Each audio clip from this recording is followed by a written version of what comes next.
If you want to learn how to make an easy fun fold card, I'll show you how to make the base for this corner fold card. Hi, this is Sage Kimball and I'm the Mad Stamper with another technique video for card makers and paper crafters.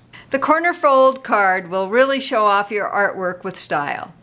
The mats on the inside of the card create a lovely bit of framing, and the diagonal fold and floating focal point create a nice surprise. This card is the standard 4 1/4 by 5 1/2 inch size. So you'll start with a 5 1/2 by 8 1/2 piece of cardstock. I've already scored it at 4 1/4 inches, so it will neatly fold in half to form a card. The Stampin' Trimmer is a perfect tool for this project, as you'll be cutting based on the measurements along the cutting guide. In case your paper cutter doesn't have these numbers where you can read them easily, I'll show you how to draw lines on your cardstock to use as guides for your cuts. So you'll place your cardstock with the long edge at the top of the cutter, and the left edge is at the 3-inch mark. I'll lift the cutting guide slightly and move the pointer on the cutting blade down to 4 7/8 inch mark. Then I will press down and move the blade up to the 2 1/2 inch mark. Next, I'll turn the cardstock 1/4 turn, line it up with the 3-inch mark again, and this time I'm going to set the pointer at 5/8 of an inch. Then I'll cut down to the 3-inch mark, which will meet up with my previous cut. I like to fold the card in half at this point and crease it with my bone folder. Then I am going to push the corner here towards the inside of the card so it'll turn inside out.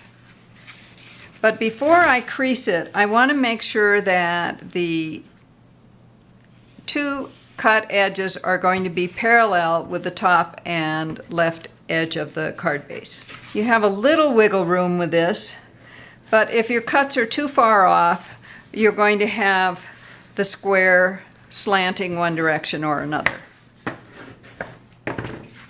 And I see my cuts weren't real precise. It's hard to be precise when I can't get my head directly over my work to see what I'm doing. So that's all the cutting that you'll need. It's really easy. Now you can add your focal point and a mat. I prefer a 3/16 inch mat instead of a 1/4 inch, especially with a small focal point like this. So the measurements I used are 2 5/8 inch square for the focal point and 2 13/16 inches for the mat. If you have trouble with 1/16 of an inch, click on the eye in the top right corner of the video player to see a video that will make them simple for you. I'll also provide a link to a post where you can see why I like the thinner mats. You'll find these links under the video as well. If you want to use wider mats, the focal point will be 2 1/2 inches square and the mat will be 2 3/4 inches. Now 1/4 inch mats work fine for the inside of the card, so those measurements will be 3 3/4 by 5 for the top mat and 4 by 5 1/4 for the bottom mat. One of my customers was struggling to figure out how to cut this card, and after exploring with her what might be going on, I discovered she was using a very old cutter without any measurements along the cutting guide. I got out the Fiskars cutter that I use some of the time and realized that I was having trouble, even though it's got a ruler along the cutting guide, the numbers and lines are very light and they're on the right side of the blade, so my hand's in the way and I can't really position this very precisely. You know I wouldn't leave you hanging like that, so I'm going to show you how to mark your cardstock to get perfect cuts. In order to keep my videos short and sweet, I've split this into 2 parts.